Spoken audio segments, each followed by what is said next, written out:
Bismillahirrahmanirrahim. Assalamualaikum warahmatullahi wabarakatuh.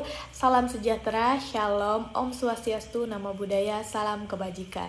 Puji syukur kita panjatkan kehadirat Tuhan Yang Maha Esa karena atas rahmat yang diberikannya sehingga saya dapat mempresentasikan makalah yang berjudul Fenomena Pengangguran di Kalangan Lulusan Perguruan Tinggi dan Analisis Faktor Penyebabnya. Yang saya hormati Bapak dosen pengampu mata kuliah pengantar ilmu ekonomi, Bapak Dr. Endel Haji Fakih Samlawi MA dan teman-teman semuanya yang saya banggakan. Dan izinkan saya memperkenalkan diri. Perkenalkan, nama saya Devita Sari dari Prodi Pendidikan Akuntansi dengan NIM 2404529 kelas 1A. Presentasi ini saya susun berdasarkan hasil penelitian yang telah dilakukan dengan metode analisis struktur dengan menggunakan kuesioner yang telah dituangkan dalam makalah sebelumnya. Berikut adalah ringkasan pembahasan yang akan saya bahas dalam presentasi kali ini. Pengangguran di kalangan lulusan perguruan tinggi di Indonesia menjadi masalah yang terus berkembang dan memerlukan perhatian serius dari berbagai pihak. Berdasarkan data Badan Pusat Statistik, jumlah pengangguran di Indonesia menunjukkan angka yang signifikan dengan sebagian besar pengangguran berasal dari kalangan lulusan perguruan tinggi. Diperkirakan jumlah ini akan terus bertambah.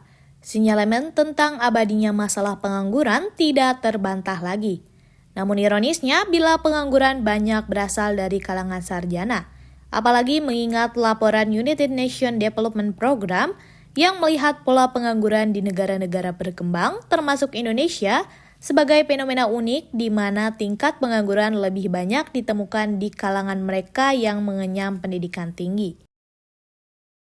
Berdasarkan data Badan Pusat Statistik periode Agustus 2024, 11,3% diantaranya atau 842.378 orang merupakan sarjana pengangguran, yaitu lulusan D4, S1, S2, dan S3.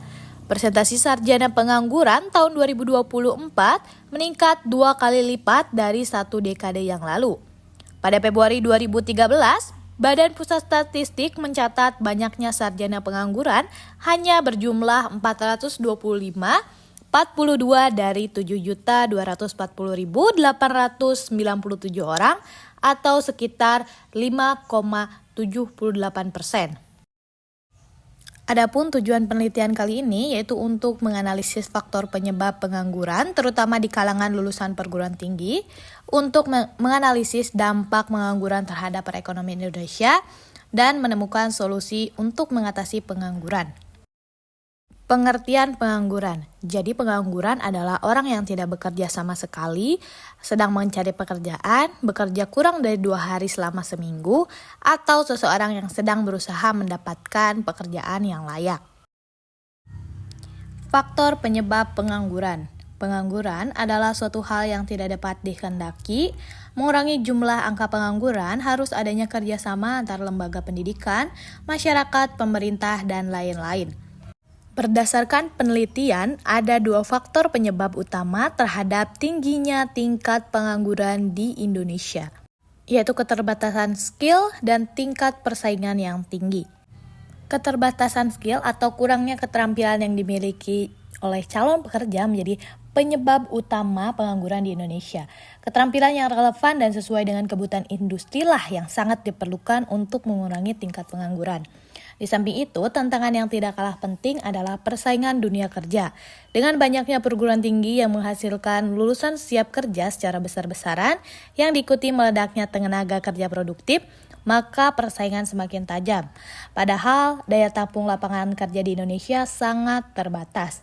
Akibatnya, banyak pengangguran terdidik sampai pada titik jenuh. Kemudian, diperparah kondisi ekonomi yang tidak menentu seperti sekarang ini, maka lapangan pekerjaan semakin sempit.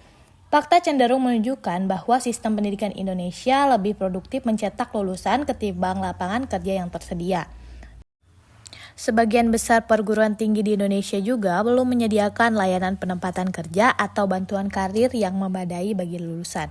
Peningkatan layanan ini sebenarnya sangat penting agar lulusan dapat dengan mudah menemukan pekerjaan yang sesuai dengan latar belakang pendidikan mereka. Dampak pengangguran. Pengangguran yang lama dapat menyebabkan penurunan kualitas hidup.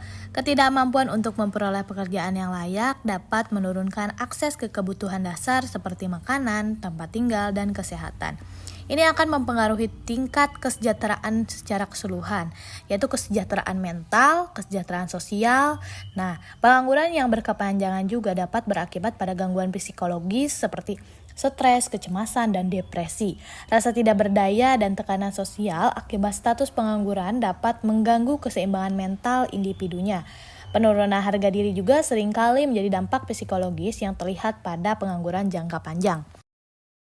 Solusi pengangguran yang pertama yaitu untuk meningkatkan keterampilan praktis.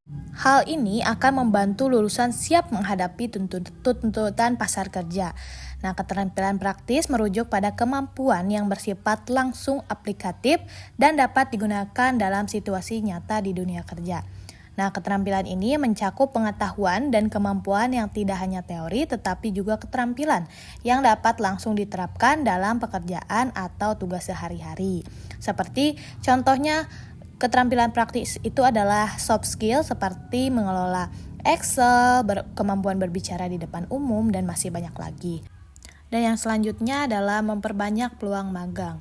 Nah, memperbanyak peluang magang adalah salah satu solusi efektif untuk mengurangi tingkat pengangguran, terutama bagi lulusan baru atau mereka yang masih mencari pengalaman kerja. Jadi, magang ini berfungsi untuk meningkatkan keterampilan calon pekerja dan memperkenalkan bagaimana lingkungan pekerjaan atau dunia pekerjaan. Dan solusi yang ketiga yaitu meningkatkan kerjasama antar perguruan tinggi dan industri. Nah, kerjasama antar perguruan tinggi dan industri ini sebenarnya sangat penting untuk memastikan bahwa kurikulum yang diajarkan sesuai dengan kebutuhan pasar. Kolaborasi ini juga dapat membantu memperluas jaringan profesional bagi lulusan perguruan tinggi. Baik, kesimpulan dari presentasi kali ini yaitu berdasarkan hasil penelitian, banyak lulusan perguruan tinggi yang kesulitan bersaing di dunia kerja karena keterbatasan keterampilan yang dimiliki oleh calon pekerja. Nah, keterampilan yang relevan dan sesuai dengan kebutuhan kerja, sistem pendidikan perguruan tinggi perlu melakukan perbaikan dengan menekankan pada pengembangan keterampilan yang aplikatif dan sesuai dengan tuntutan pasar. Dalam hal ini, kerjasama antara lembaga pendidikan, masyarakat, dan sektor industri sangat penting untuk mengatasi kesenjangan keterampilan dan menyediakan peluang kerja yang lebih luas. Pengangguran yang berkepanjangan dapat mempengaruhi kualitas hidup individu secara keseluruhan, baik dari segi fisik, sosial, maupun psikologis. Untuk itu, penting untuk meningkatkan kualitas pendidikan dan keterampilan praktik yang dapat langsung diterapkan dalam pekerjaan. Dengan demikian, lulusan perguruan tinggi akan lebih siap untuk memasuki dunia kerja dan mengurangi tingkat pengangguran di Indonesia.